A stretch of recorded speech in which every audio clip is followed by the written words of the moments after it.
السلام علیکم۔ ہماری آج کی گفتگو کا موضوع ہے جہاں ہے تیرے لیے تو نہیں جہاں کے لیے۔ اقبال کی شاعری کا محور و مرکز انسان ہے۔ وہ انسان جسے اللہ تعالیٰ نے بے شمار صلاحیتوں اور قابلیتوں سے نوازا ہے۔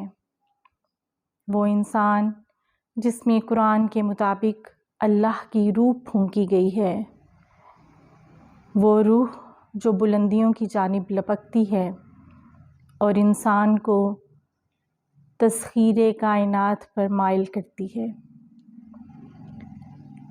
قرآن کریم میں کہا گیا ہے اور دن اور رات کے بدلنے میں عقل والوں کے لیے نشانیاں ہیں۔ قرآن ہمیں بار بار کائنات کے مظاہر پر، مظاہر فطرت پر غور و فکر کے لیے اکساتا ہے۔ حقیقت تک پہنچنے کے لیے مظاہر کائنات پر توجہ کرنے کی تلقین کرتا ہے۔ انسان جسے اس دنیا میں اللہ کا نائب بنا کر بھیجا گیا ہے، اسے اتنی صلاحیت اور قابلیت عطا کی گئی ہے کہ وہ جس مقصد کے حصول کے لیے سنجیدگی سے کوشش کرے اپنی منزل کو پا سکتا ہے۔ عشق اقبال کی شاعری کا بنیادی جوہر ہے۔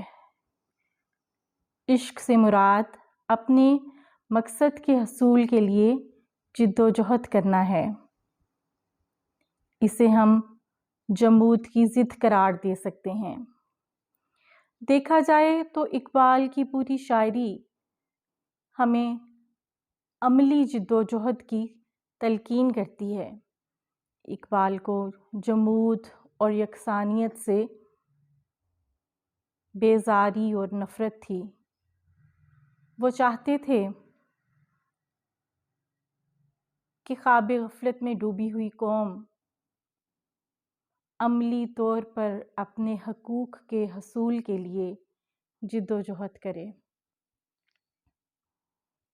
اور یہی عمل اقبال کے لیے عشق کہلاتا ہے۔ اور اگر انسان نیکی کرتا ہے تو اس کا اچھا صلہ اس کے لیے ہے، اور اگر وہ برائی کرتا ہے تو اس کا برا صلہ اس کے لیے ہی ہے۔ ایسا نہیں ہو سکتا کہ انسان خیر کی طرف راغب ہو اور اس کے ثمر کے طور پر اس کو کمی ملے، اور وہ شر کو اپنائے اور اس کے بدلے کے طور پر اس کو بہت کچھ ملے۔ یعنی خیر نفع ہی نفع ہے اور شر نقصان ہی نقصان۔ اقبال چاہتے ہیں کہ نوجوان عملی طور پر زندگی کے میدان میں آگے آئیں، اپنے حقوق کے حصول کے لیے آواز بلند کریں، اپنے مسائل کے حل کے لیے عملی طور پر کوششیں کریں، کیونکہ جبر کو برداشت کرنا، ظالم کے سامنے اپنے حق کے لیے آواز بلند نہ کرنا اپنی ذات پر بہت بڑا ظلم ہے۔ اقبال فرماتے ہیں، زمانے کے انداز بدلے گئے، زمانے کے انداز بدلے گئے، نیا راگ ہے ساز بدلے گئے۔ اقبال کے اس شعر کی روشنی میں اگر ہم اقبال کے افکار کو سمجھنے کی کوشش کریں تو وقت کے بدلتے تقاضوں کے ساتھ ساتھ اقبال کے اشعار نئے نئے مفاہیم واضح کرتے ہیں۔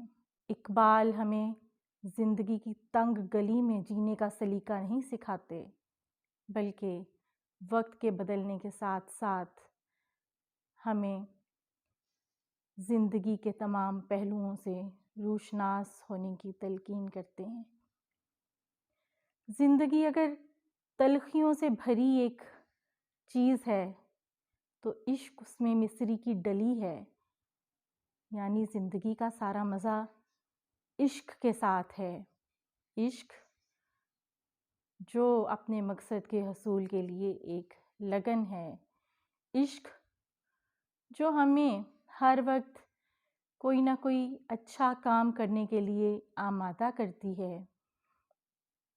عشق وہ قوت ہے جو ہمیں زندگی کے مثبت پہلوؤں کی طرف دیکھنے کی تلقین کرتی ہے، اور زندگی کے مثبت پہلوؤں کی طرف دیکھنا اور کائنات کے رجائی عناصر کی طرف غور و فکر کرنا اصل میں زندگی کا حاصل ہے۔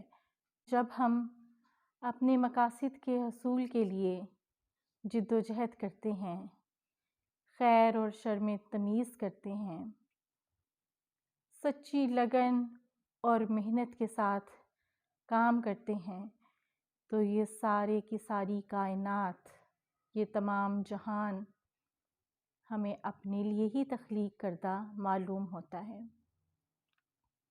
انسان جب اپنے مقصد کے حصول کے لیے شدید جذبے کے ساتھ محنت سے سرشار ہو کر کام کرتا ہے تو در حقیقت وہ اللہ کی ذات کے قریب ہو جاتا ہے۔ غیر اللہ کا خوف انسان کے دل سے ہمیشہ کے لیے ختم ہو جاتا ہے، اور اس کو اس بات کا یقین ہوتا ہے کہ کائنات میں ہونے والا ہر عمل اللہ کی مرضی کے تابع ہے۔ کائنات کا کوئی ذرہ اللہ کے حکم کے بغیر حرکت نہیں کر سکتا۔ اقبال انسان کو حلقہ یاراں میں بریشم کی طرح نرم اور رزم حق و باطل میں فولاد کی طرح دیکھنا چاہتے ہیں۔ وہ حق گوئی اور بے باکی کی تلقین کرتے ہیں۔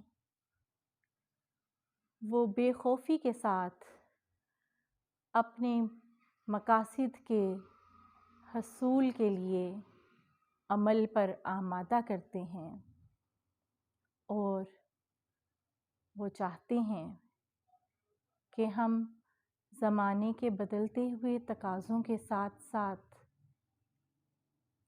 اپنے آپ کو تبدیل کرتے ہوئے تسخیر کائنات کا فریضہ انجام دیں۔ میں امید کرتی ہوں کہ آج کی اس گفتگو میں کوئی نہ کوئی اچھی بات آپ کی سماعتوں تک پہنچی ہوگی۔ اللہ ایک نئے موضوع کے ساتھ جلد ملاقات ہوگی۔ تب تک کے لیے اللہ حافظ۔